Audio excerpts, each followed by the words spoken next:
But that is going to be the scenario. ठीक है। तो अब गाइज हमने अपने सेकंड इंडेक्स पे, एक्सेस 2 पे हमने एक नई एक्सेस ऐड कर दी। और गाइज अब इसके आगे मुझे बाकी की जो एक्सेसेस हैं उनको भी पूरे तरीके से फेच करना है, क्योंकि वो भी आएंगे ना स्नम के अंदर। मैं तो बस एक नई एक्सेस ऐड कर रहा हूँ इंडेक्स 2 पे। तो इंडेक्स 0 पे तो 1 ही रहेगा, इंडेक्स 1 पे भी 2 ही रहेगा, क्योंकि मैं पूरी पूरी एक्सेसेस फेच कर रहा हूँ। लेकिन गाइज इंडेक्स 2 पे एक नई एक्सेस आ जाएगी, यानी कि 1। और फिर गाइज आपको पता है कि उसके बाद 3, 4, 5। अब गाइज आप सोचिए कि ये कितनी कितनी दर्दनाक चीज है कि मुझे बार बार कॉमा लगा के कोलन, फिर कॉमा कोलन, फिर कॉमा कोलन, ऐसे तो मुझे बहुत बार लिखना पड़ सकता है। अभी तो हमारी किस्मत अच्छी है कि हमारा ये जो नंबर है ये 5 डायमेंशनल है, तो इसका मतलब मुझे न्यू एक्सेस के बाद सिर्फ 3 बार कोलन लिखना है कॉमा लगा लगा के, यानी कि comma colon comma colon comma colon. ठीक है।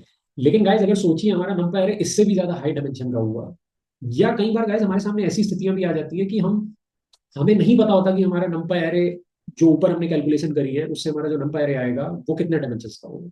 हम भी नहीं जानते होते कि वो कितने डायमेंशन का होगा।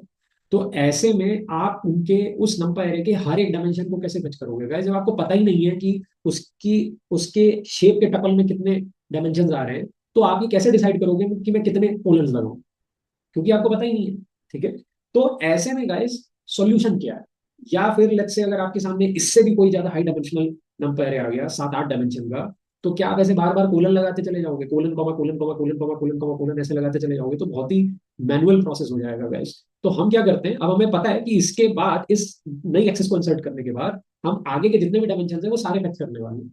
तो गाइस हम क्या करते हैं, हम एक नोटेशन का इस्तेमाल करते हैं नंबर एरे में आगे के सारे डायमेंशंस को फेच करने के लिए, और गाइस वो होता है 3 डॉट्स।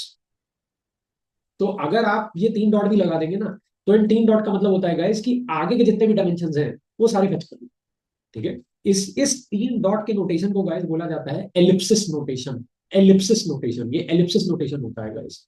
और ये नोटेशन बेसिकली किसी भी नंपाई एरे के रिमेनिंग डायमेंशंस को फेच करने के लिए यूज किया जाता है। ठीक है। ये कुछ ऐसा है गाइस कि जैसे आप किसी भी डायमेंशन पे अगर कोलन लगाते हो तो उसका मतलब होता है कि उस डायमेंशन के उस पूरे के पूरे डायमेंशन को फेच कर लो, उसके किसी एक रो या किसी एक कॉलम को फेच नहीं करना है, सारी रो